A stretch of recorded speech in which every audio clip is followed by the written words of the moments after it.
Sometime back I was going through my Guru's classes. So I came across the Sutra of Master J. Krishnamurti, which goes something like this. Forgiveness denotes rancor. Where there is no scar of the wound, there is no healing required. If I can single down one sutra, because my mind thinks of many sutras now, but perhaps one thing that really sparked off my journey about 20 years ago when I heard it for the first time was how all psychological conflict, all sorrow in us can be ultimately traced to the conflict between the what is and the what should be. So, any given moment in life, there is a reality we are going through, either in terms of external problems or in terms of an inner struggle. That is what the master describes as the what is.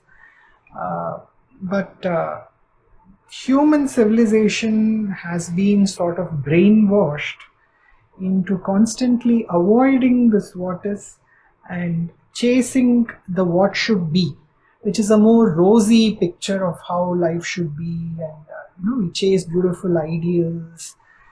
We force upon ourselves spiritual concepts like I should be full of love, I should learn to forgive everyone, I should be inclusive of all humanity. But like the master says, the what is division. The what is the fact that I'm not able to love another, or I'm not able to truly care for another. There is self-centric motives in my actions.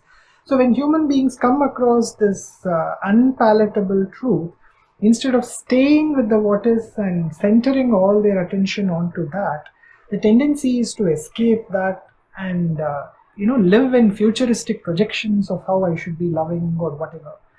So when this teaching was first given to me, it was really striking to me.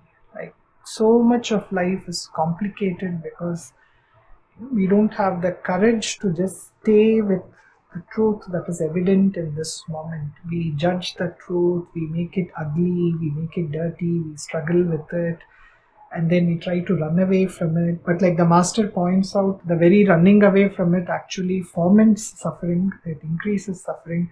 So it becomes a vicious cycle in the end.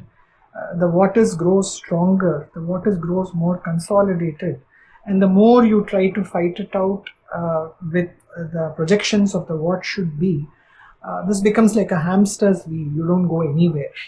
So this has been a very striking discovery on my path, and I think this naturally also ties into the Master J. Krishnamurti's understanding of how the self, the limited separative sense of I, is at the root of all suffering. So if you look deeply into the struggle between the what is and the what should be, we can very clearly see how there is an illusory center, an I, that is struggling for its survival, that is trying to assert itself, that is afraid of losing something, that is trying to cling on to something. So seeing all this has been very insightful for me. It has brought a lot of peace, a lot of acceptance. So I would say that is my most impactful understanding of the Master's teachings. We find in life everybody wanting the life to go their way, everything to be moving in a way that they want. But life is not like that. It's all the time changing, and we are not prepared for a change.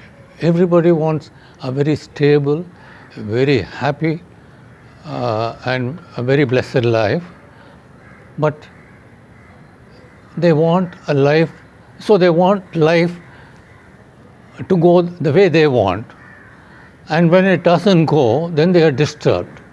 And most of the time that is the problem, and they don't know how to deal with that. Because every other person is trying the same thing, so there is nobody who is capable of telling them that you have to stay with the what is, because that is what life is giving you. You can't run away from it. If you try to run away from it, then it will give you pain, and you will spend the rest of your life trying to manage the sorrow you get because of that pain.